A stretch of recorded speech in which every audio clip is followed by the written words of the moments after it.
semua lagi dengan podcast Malam Minggu bareng gue Adriano Kalbi. Gimana kabar kalian semua? Semoga sehat-sehat aja. Banyak banget yang nge-tag gue sejak gara-gara gue ngebahas di Happy Broken Family tentang pertandingan tinju Holy Wings, dan sesuai yang udah gue prediksi bahwa yang lebih susah tuh pasti menang. Maksud gue, ya Allah, ya Sean lawan Sabian, anjir beda bro. Itu pukulan dari ras minoritas yang bapaknya dizolimi kaum mayoritas. Itu sakit hati ya, pasti tebal banget. Lawan anak orang kaya yang gak pernah usaha. Mau kalah apa sih? Gue dari lihat waktu itu sempet nimbang, terus dia buka baju, anjing build-nya mah ini jauh banget bro. Enggak, footage dia latihan anjing. Jauh lah. Beda, tinju tuh teknik nomor 2, tapi siapa yang lebih lapar gitu. Gue tuh percaya memang, nggak tahu ya bagaimana parenting yang benar, tapi yang jadi-jadi itu yang parentingnya, ya maksudnya itu kan broken home ya satu. Maksudnya yang broken, yang keras, yang apa, itu yang ngejadiin orang. Kalau yang lembek dan ini anjing nggak jadi apa-apa. Gue pengen tahu yang anak-anak artis yang akrab sama bapaknya mau jadi apa. Gue nggak tahu sih. Dan kalau dia bisa membuat prestasi sehabis ini, kata-kata di mana mengawali karir dari tinju Holy Wings tuh akan terus ada loh. Setiap dia jadi bikin film terkenal. Dulu mengawali karir dari tinju Holy Wings. Ya Allah. Ya ampun, janganlah, jangan. Kasihan kalau, cuma digitu-gituin doang mau jadi apa. Gue tuh sebetulnya, gue bukan mau sok ahli dan anti tren dan segala macam, tapi gue tuh selalu seneng sama apa ya, idealis tuh nomor 2 loh. Gue selalu seneng, gue happy banget ada Holy Wings karena dia yang membuat orang lihat tinju lagi gitu dan seru gitu. Kan gue sih lebih suka tinju daripada MMA. Jadi gue happy ada celebrity match ini gitu, dan kayaknya pelatih tinju gitu, misalnya atlet-atlet yang lagi tidak ada pertandingan akhirnya bisa jadi melatih anak-anak artis ini. Sebetulnya kan paling enak jadi pelatih privat anak orang kaya, itu paling enak karena latihan nggak berat. Kalau dia suruh ngelatih atlet lain kan latihan berat dong. Dan ini duitnya lumayan gitu, jadi ya udahlah gitu, dan cuma perlu kata-kata mutiara palsu aja bisa ini, padahal lu tahu juga nggak bisa juga. Paling enak itu adalah goal private trainer ya.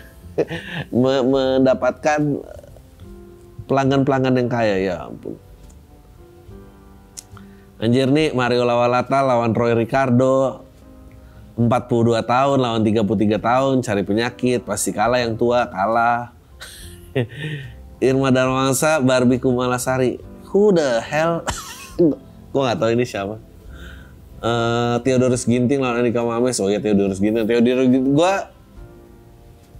nggak tahu ya. Gue pernah ketemu dan ngobrol. Dan ada quote siapa bagus banget. Gue lupa. Dia bilang, better be a warrior in the garden daripada gardener in a war. Wah gila, itu tuh keren banget. Dan terus si Jordan Peterson juga bilang lo harus nggak sih tame the beast inside you? No, lo harus make the beast strong and then try to control it. Jadi kayak lo tahu bahwa nggak tahu ya, some of the dangerous people that I met tuh punya killer instinct itu, dan dia memutuskan untuk tenang aja, dan Theo punya aura itu sih. Dia ngeliat, gue tahu nih, kalau nggak tahu ya, gue sebagai laki tuh ada kayak, ini kalau gue disenggol bahu di mall, gue yang minta maaf.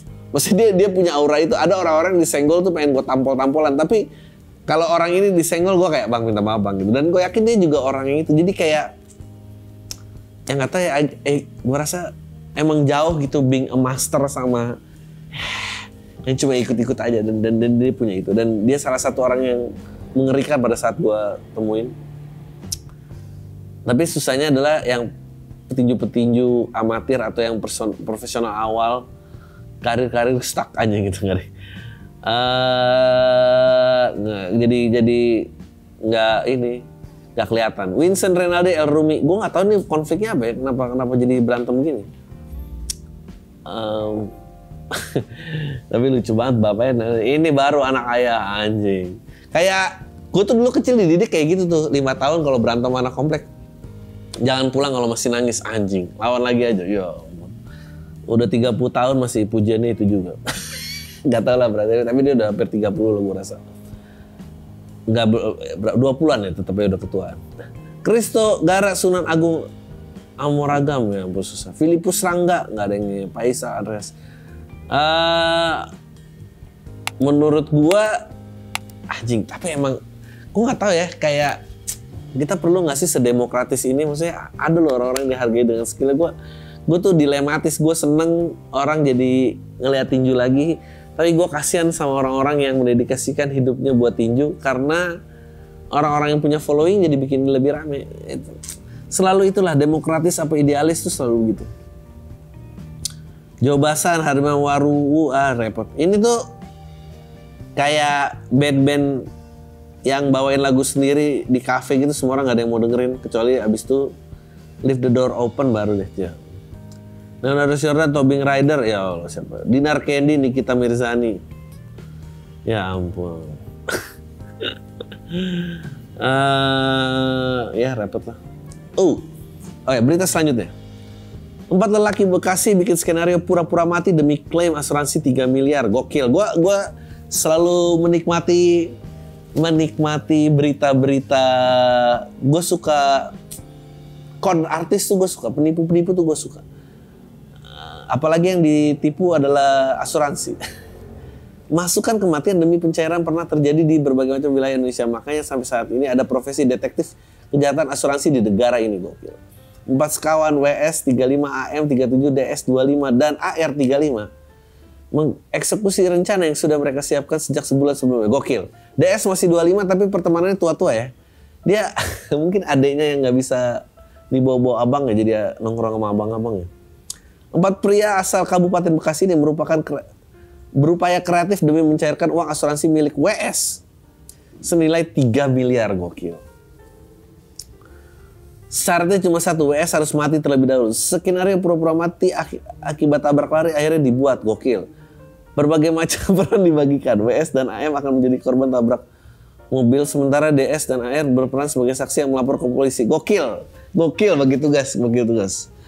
DS betul seperti yang gue udah duga, yang muda adalah yang ke polisi biar lebih dipercaya. Kata kalau tua banyak bohong. You know what? Lu mestinya member lu kurang anak kecil bro, 10 tahun bro, itu yang baru lu mantep tuh. Jalan raya di sebelah sungai Kalimalang terpilih jadi adegan latar belakang, gokil. Latar belakang. AM akan pura-pura terluka akibat insiden tersebut, sementara WS sebagai kepingan utama adegan akan pura-pura terpental ke sungai setelah ditabrak dan jenazahnya hanyut terbawa arus. Kepada polisi, para saksi mengatakan telah menyaksikan insiden tabrak lari yang dilakukan oleh sebuah mobil Fortuner. Anjing, kenapa harus Fortuner? Keputusan penulis naskah untuk memberikan detail mobil Fortuner harus kita apresiasi. Ia paham benar bahwa pengendara mobil jenis ini sering menjadi bahan hujatan netizen karena stereotip tingkah sewenang-wenangnya di jalan. Gokil. Tapi ujungnya gimana? Gimana ketangkepnya dari ini semua? Coba gue lihat beritanya beneran ya. Dia mestinya harus ada berita tentang klaim yang berhasil, klaim palsu yang berhasil. Menurut gue itu juga menarik. Oke. Polisi yang sejak awal curiga pada penuturan para saksi bodong ini akhirnya mendapati kebohongan di baliknya. Polisi tidak menjelaskan bagaimana metode investigasi. Namun ketiga saksi mengakui bahwa mereka cuma bersandiwara demi mengincar duit asuransi. Mereka melakukan rencana tersebut dengan maksud mendapatkan klaim. Oke. Laporan palsu ini bukan oke. Oh, ini gokil nih. Konsep ide 4 sekawan di Bekasi untuk bikin skenario pura-pura mati itu bukanlah hal baru. Sandiwara serupa pernah terjadi di tahun 2020 di Binjai, Sumatera Utara. Gokil. Seorang pria berinisial HM42 memasukkan kematiannya akibat kecelakaan demi uang asuransi 90 juta dan berhasil. Cerita begini, HM membeli produk asuransi pada 6 Februari PT BNI Life yang membayar premi 54.000 dan mendapatkan polis asuransi. Pada 7 Maret HM membuat surat kematian palsu atas nama dirinya sendiri dan surat keterangan kecelakaan lalu lintas palsu menggunakan tanda tangan istrinya yang juga dipalsukan.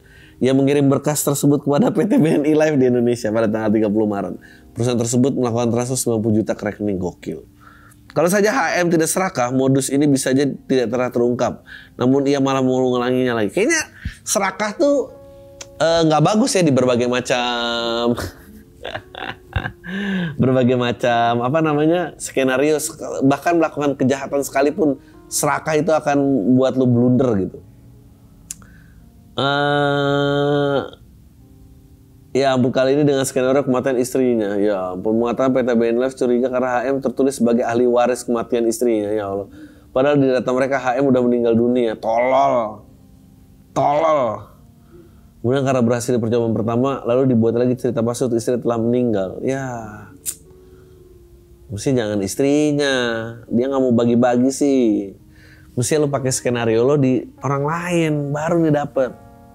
HM ditangkap terjerat 263 dan 378 KUHP dengan ancaman 6 tahun penjara. Ya ampun. Tamu asuransi pura-pura mati juga bisa bikin kamu penghasilan pasif. Guru asal Medan pura-pura meninggal memasukkan kematiannya sejak 2011. Gokil. 2014 suami DS mendatangi PT Taspen Medan mengajukan penagihan pembayaran asuransi kematian istrinya. Tak teliti meretes berkas.